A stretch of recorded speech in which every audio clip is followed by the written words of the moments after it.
नमस्कार, news one India में आपका स्वागत है। आपके साथ मैं धर्मराज सिंह। चुनावी साल में उत्तराखंड में बीजेपी सरकार दिल्ली मॉडल अपनाएगी। नवनियुक्त ऊर्जा मंत्री हरक सिंह रावत ने घरेलू उपभोक्ताओं को 100 यूनिट तक फ्री बिजली देने की घोषणा की है, मगर धामी सरकार की इस घोषणा को विपक्षी कांग्रेस और आम आदमी पार्टी चुनावी जुमला बता रही है। चुनावी साल का पावर प्लान, फ्री बिजली का हुआ ऐलान, धामी सरकार का चुनावी स्टंट, कांग्रेस आपको लगा करंट। चुनावी साल में उत्तराखंड की धामी सरकार ने जनता को बड़ी राहत देने का ऐलान किया है। ऊर्जा मंत्री हरक सिंह रावत ने घोषणा की है कि घरेलू उपभोक्ताओं को 100 यूनिट तक बिजली फ्री मिलेगी। यही नहीं, 200 यूनिट तक बिजली 50% सब्सिडी के साथ देने का भी निर्णय सरकार करने जा रही है।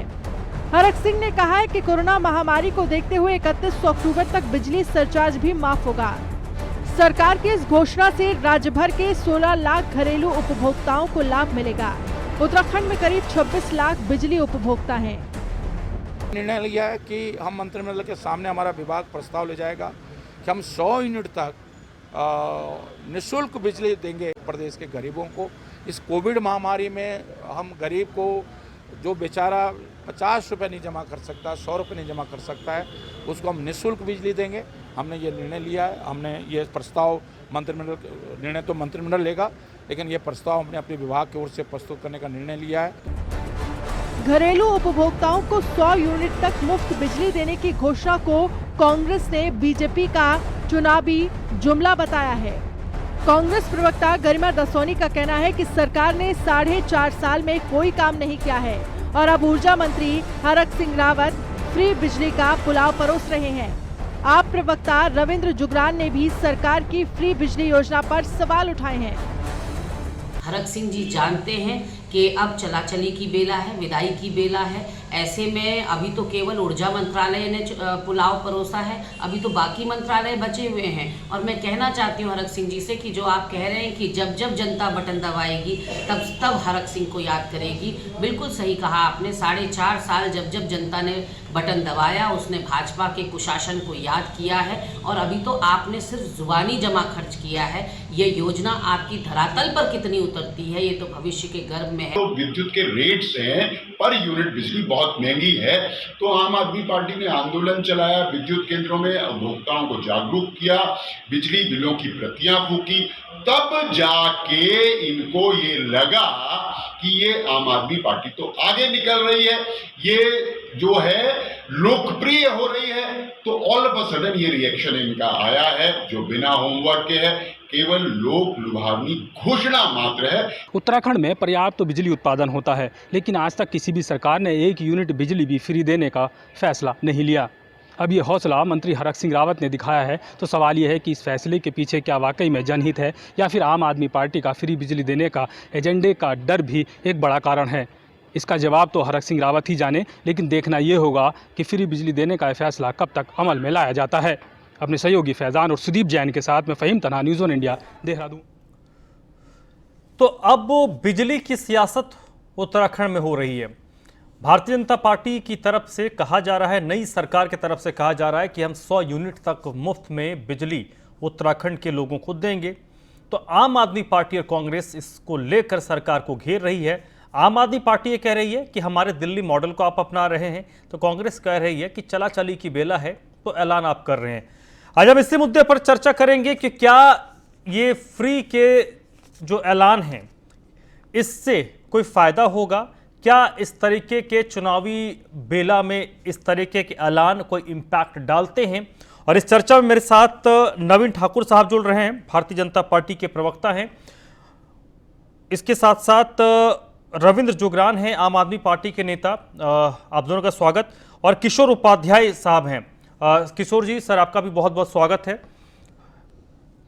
पहला सवाल मेरा नवीन ठाकुर साहब आपसे कि क्या ये जो ऐलान हुआ है, ये ऐलान चुनावी साल के नज़रिए से किया गया है, पहला सवाल। और दूसरा सवाल जो आम आदमी पार्टी कह रही है कि आप तो दिल्ली सरकार के बिजली पानी के जो मुद्दे हैं जिसको लेकर वो केजरीवाल मॉडल कहती है, उसको आप उत्तराखंड में आप अपना रहे हैं।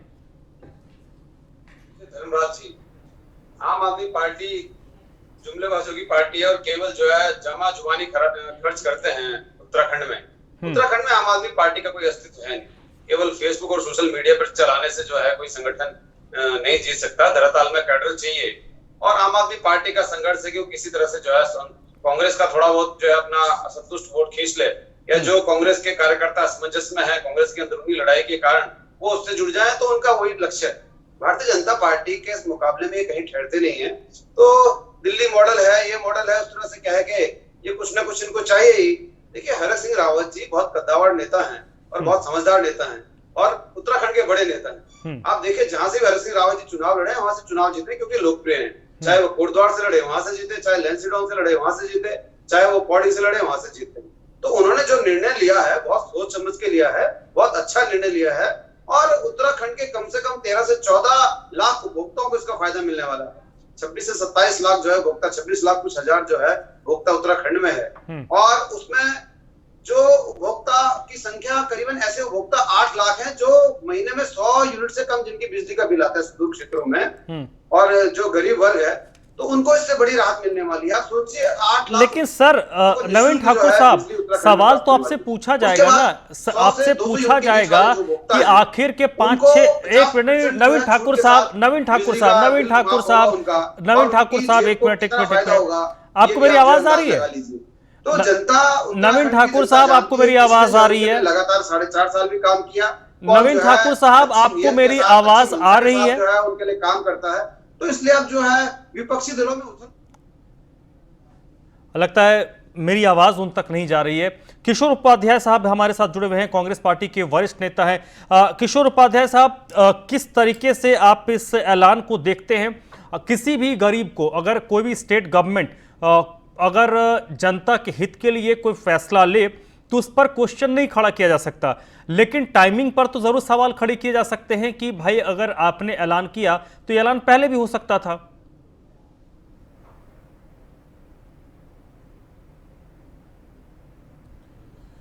नहीं, मैं आपका बहुत धन्यवाद देता हूं कि आपने इतने महत्वपूर्ण मुद्दे पर जो है ये आज का विमर्श रखा है। मैं भी नीरज ठाकुर जी की बात भी सुन रहा था, मैंने हमारे जो साथी हैं जुगरान साहब उनकी बात भी सुनी, लेकिन वो दोनों जो है, देखिए हम उत्तराखंड के लोग हैं, हम बहुत स्वाभिमानी लोग हैं, हम किसी से कुछ मुफ्त में कभी नहीं चाहते हैं, हम देने वाले लोग हैं। हम 60 करोड़ लोगों को पीने का पानी और गंगा पर जो है 60 करोड़ लोगों की ज़िंदगी निर्भर करती है। हमारा 72% ज़मीन जो है वो मानवता के लिए, इस देश के लिए हमने समर्पित कर रखी है। 72% हमारा जंगल है। लेकिन मुझे दुख ये है कि हरक सिंह जी ने, और तब चाहे भारतीय जनता पार्टी के हमारे साथी हों, तब चाहे कांग्रेस के साथी हों, ये आंदोलन किशोर उपाध्याय ने वनाधिकार आंदोलन खड़ा कर रखा है। पिछले 4 साल से वनाधिकार आंदोलन चल रहा है। उसका पहला बिंदु है कि भाई हमारा बिजली, पानी और जो रसोई गैस है वो निःशुल्क होनी चाहिए। हम किसी से मुफ्त कुछ नहीं चाहते। आपने मेरा जंगल, जो हमारी ज़िंदगी थी, वो हमसे छीन लिया और उसके बदले में हमको कुछ नहीं दिया, हमारा रोज़गार छीन लिया। उसमें हमारे 9 बिंदु हैं, जिसमें पहला बिंदु है बिजली, पानी और रसोई गैस उत्तराखंड के लोगों को निःशुल्क मिलनी चाहिए। परिवार के एक सदस्य को जो है सरकारी नौकरी जो है वो मिलनी चाहिए। उसके साथ में जो है जंगली जानवर अगर कोई नुकसान पहुंचाता है तो उसका कॉम्पनसेशन मिलना चाहिए। परिवार के एक सदस्य को 25 लाख रुपए कॉम्पनसेशन मिले और परिवार के एक सदस्य को नौकरी मिले। ये आंदोलन किशोर उपाध्याय और उसके साथी 4 साल से चला रहे हैं, बल्कि 89 से कर रहे हैं, जब से टिहरी बांध वाला मसला हुआ। और आज अच्छी बात है, आपने कहा कि भाई हम 100 यूनिट बिजली देंगे। आप निःशुल्क बोलिए, आप ये मत कहिए कि हम मुफ्त देंगे। मुफ्त तो जो है जो भिखारी लोग हैं वो लेते हैं। अरे भैया, हमारा हक बनता है। आपने हमारे घर का, जिस लकड़ी से हम अपना चूल्हा जलाते थे, जिस लकड़ी से हम घर में उजाला करते थे, आपने हमारे हाथ से छीन ली, हमारे घर से छीन ली, और आप मुफ्त की बात कर रहे हो।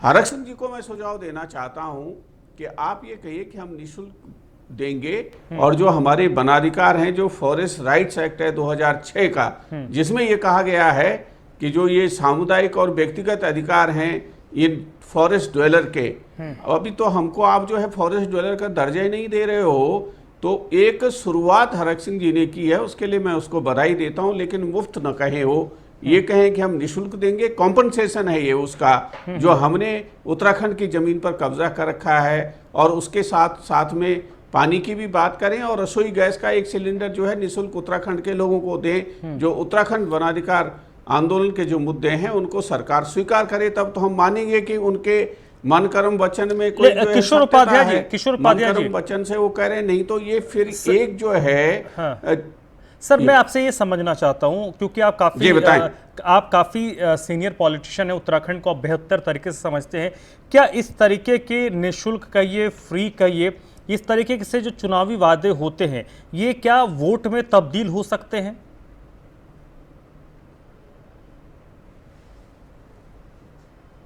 नहीं, देखिए ये तो उसकी बात ही नहीं होनी चाहिए, इसमें चुनाव की वोट की बात नहीं होनी चाहिए। आपने हमारा हक छीना है, अरे भैया हमारा हक वापस करो, नहीं तो मेरी 72% जमीन को खाली करो, हम अपने आप उसकी व्यवस्था कर लेंगे। हम उसकी जगह कॉम्पनसेशन मांग रहे हैं, हम मुफ्त खो रहे हैं क्या? दिल्ली को अगर आप दे रहे हो तो दिल्ली के लोगों को जो है उनके 72% जंगल पर कब्जा नहीं किया सरकार ने।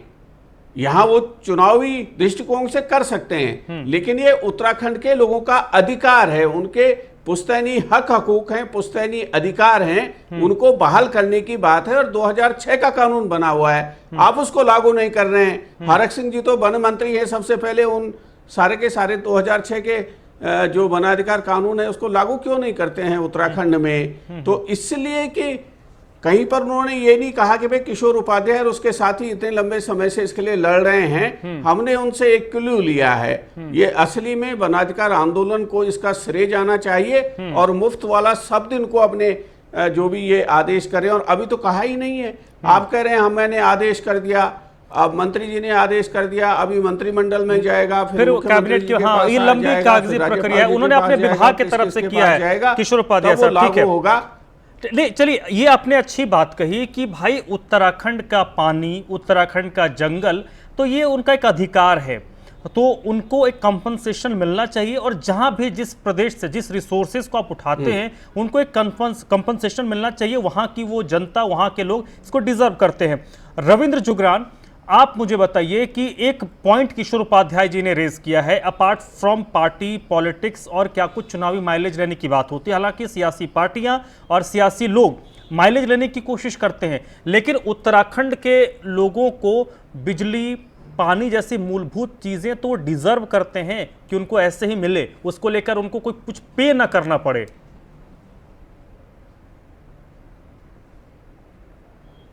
हमारा अधिकार है, हमारी उस पर हमारे हक हकूकों का सवाल है। हम बिजली उत्पादन करते हैं हजारों मेगावाट, उसके लिए हमने अपनी टिहरी समेत कितने इलाके जो हैं वो डूब गए, हम प्रभावित हो गए, हमको जो है पलायन करना पड़ा, हमको कहीं और जाके बसना पड़ा। हमने अपनी संस्कृति को खोया है, अपनी सभ्यता को खोया है, जो सैकड़ों वर्षों से हमारे आपसी सामंजस्य था, हमारे रीति रिवाज कल्चर, हमने उसको सफर किया है। यानी हमने अपनी पुश्तैनी जो सैकड़ों वर्षों की चीजों से समझौता किया है, ये हमारा राइट है। आम आदमी पार्टी यही कह रही है, दिल्ली में जो कर रही है वो दिल्ली की परिस्थितियां हैं, लेकिन अगर यहाँ सरकार को 4.5 साल बाद जब सरकार की का वक्त आ गया, आज से 6 महीने बाद जो है आचार संहिता चुनाव की लग जाएगी, सरकार को ये याद आ रहा है, इसका मतलब वो आम आदमी पार्टी के जो दिल्ली मॉडल है, जो आम आदमी पार्टी का बिजली पानी की जो योजना है, जो उनको निःशुल्क देती है या मुफ्त देती है या सस्ते में देती है या सब्सिडी देती है, तो ये इनको अब याद आ रहा है। और माननीय ऊर्जा मंत्री जी ने जो कहा, ये आनन फानन में है, बिना होमवर्क के है, बिना एक्सरसाइज के है। क्या इन्होंने ऊर्जा विभाग से कोई प्रस्ताव शासन ने अभी मंगवाया है? क्या इस पे कोई होमवर्क किया है? क्या इन्होंने उत्तराखंड ऊर्जा विभाग की माली हालत जो हजारों करोड़ के जो है घाटे में जा रहा है उसका अध्ययन किया है? ये केवल घोषणा है, इसको आप गवर्नमेंट का डिक्लेरेशन नहीं मान सकते। ये गवर्नमेंट की पॉलिसी का डिसीजन नहीं है। ये अभी ना तो शासन के समक्ष आया है, ना कैबिनेट के समक्ष आया है। नहीं, विभागीय फैसला है जिसको उन्होंने हरक सिंह रावत जी को मैं सुन रहा था कि उसको मंत्रिपरिषद में लेकर फैसला। मिनिस्टर, कोई भी मिनिस्टर बिना एक्सरसाइज, होमवर्क, आंकलन किए चलिए, हुए ये तो हरक सिंह बोल रावत ही बेहतर तरीके से बता सकते हैं कि उन्होंने क्या एक्सरसाइज किया, क्या नहीं किया। आप मेरी बात सुनिए ना। देखिए, मिनिस्टर्स का क्या है, ये 4.5 साल तक तो आपस में उलझे हुए थे। तीसरा मुख्यमंत्री इन्होंने दे दिया। कर्मकार कल्याण बोर्ड के करप्शन में इतने एलिगेशंस हैं। ये तो उत्तराखंड के जाने माने उन मिनिस्टर्स में से हैं जो 28 साल से मंत्री हैं। क्या इनको मालूम नहीं है कि मंत्री जी को की एक प्रोसेस, एक प्रक्रिया कैसे चलती है शासन में?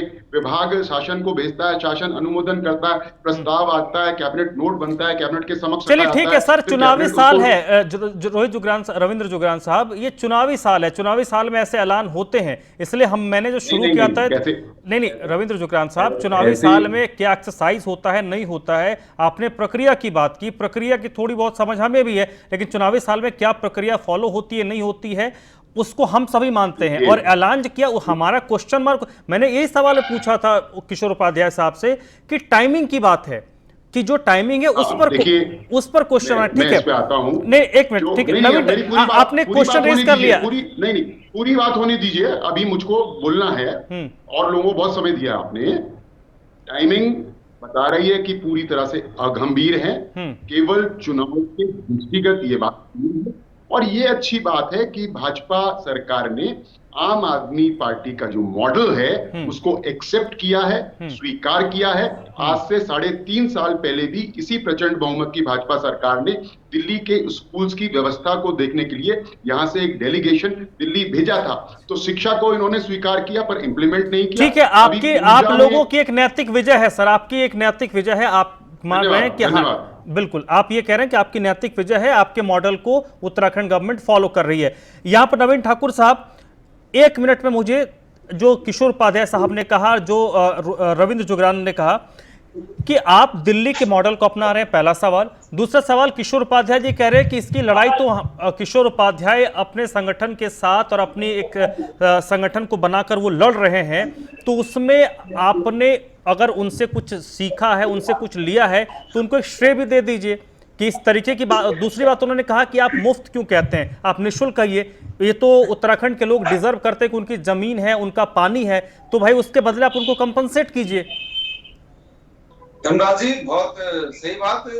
आदरणीय किशोर उपाध्याय जी बहुत वरिष्ठ नेता है कांग्रेस के, और एक बहुत शानदार शब्द उन्होंने कहा कि मुफ्त की बजाय इसको निःशुल्क कह दीजिए। मैं इसको स्वीकार करता हूं और हृदय से जो है इसको स्वीकार करता हूं, और सरकार को सुझाव भी दिया जाएगा। बहुत अच्छा शब्द उन्होंने कहा और इसमें बिल्कुल कोई दिक्कत नहीं है।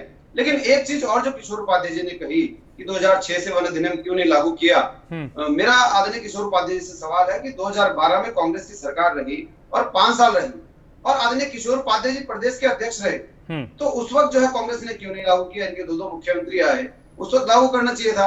प्रदेश अध्यक्ष स्वयं थे, पावर में थे, उस वक्त लागू नहीं किया। अब सवाल उठाना जो है बेईमानी होगा। जब अपने 5 साल आप लागू नहीं करवा सके तो भाजपा पे सवाल उठाना बेईमानी होगा। दूसरा, आदरणीय रविंद्र जुगरान जी कह रहे हैं दिल्ली मॉडल। अरे भैया, दिल्ली मॉडल का तो पोल पूरे भारत में खुल गई है। आपके मोहल्ला क्लिनिक का क्या हाल है? आपको जो सरकारी अनाज मिला था केंद्र से वो सड़ रहा हो, हाईकोर्ट में जो है संज्ञान लिया है। एक जो है निजी कंपनी ने, उसमें एनजीओ ने हाईकोर्ट में रिट याचिका दायर की, हाईकोर्ट ने फटकार लगाई है। तो दिल्ली मॉडल रहने दीजिए, उत्तराखंड की जनता जानती है। मैं समझता हूँ आम आदमी पार्टी जो है अभी संघर्ष है, यहाँ पर जो है पैर जमाने की कोशिश कर रही है, लेकिन केवल जो है चैनल पर आकर और फेसबुक में चलाकर जो है कहीं कोई जंग नहीं जीती जा सकती। तो आम आदमी पार्टी, कांग्रेस का कोई थोड़ा बहुत जो है, ठीक है नवीन ठाकुर साहब, ठीक है, आपने जवाब दे दिया। किशोर उपाध्याय जी पर आपने क्वेश्चन रेज किया है। किशोर उपाध्याय साहब, नवीन ठाकुर ने एक बात कही कि आप लंबे टाइम से अगर ये जो अब 2006 के आप कानून को लागू करने की बात कर रहे हैं, तो उन्होंने एक सवाल आपके लिए रेज किया है कि जब कांग्रेस पार्टी की सरकार थी तो ऐसा क्यों नहीं हुआ?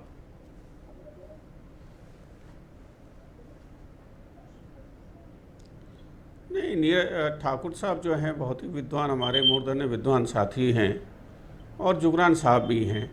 तो मैं उनसे बहुत ही विनम्रतापूर्वक कहना चाहता हूँ कि अगर मैंने अब ये सवाल उठाया है तो क्या मैंने गलती कर दी है। अगर मैंने उस समय नहीं उठाया, उस समय नहीं किशोर उपाध्याय को अक्ल आई, और अगर सुबह का भूला शाम को घर आ जाए तो उसमें बुराई क्या है।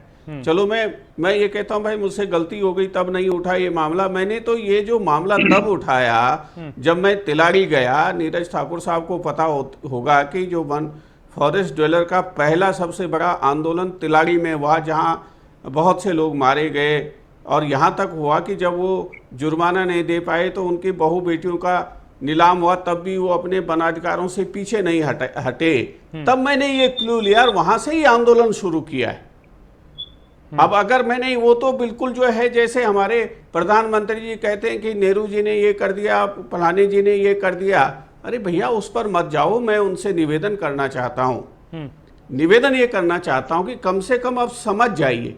अब जो पहाड़ के लोग हैं, हिमालयी क्षेत्र के लोग हैं, वो अब रुकने वाले नहीं हैं। उनके पुश्तैनी हक हकूक, हमारा 9 बिंदु का जो एजेंडा है वनाधिकार का, जो कि प्रधानमंत्री जी से लेकर के मुख्यमंत्री जी से लेकर के हर पार्टी को दिया गया है, उसको क्या वो स्वीकार कर रहे हैं। इसी 4-5 महीने में उसको लागू कर देंगे। और मेरी कोशिश होगी कि जो वनाधिकार आंदोलन के मुद्दे हैं वो अगले चुनाव के एजेंडे बने।